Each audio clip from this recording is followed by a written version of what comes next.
sa bisa ng warrant of arrest dahil sa kasong attempted homicide. Nahuli ang isang wanted person sa operasyon ng Sulat Municipal Police Station. Ang buong detalye ng report ay mula kay Patrolwoman Cristel Palafox.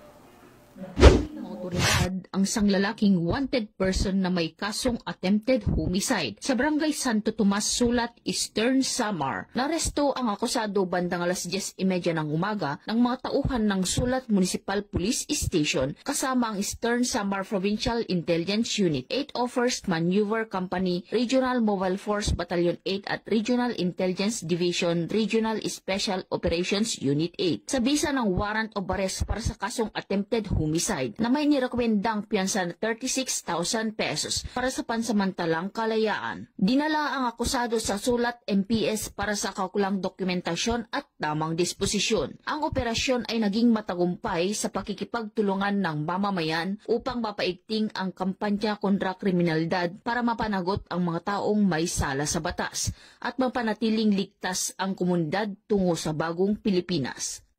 Mula dito sa Eastern Visayas, ako ang inyong PNN correspondent, Patrolwoman Palafox, alagad ng batas, tagataguyod ng Balitang Pulis.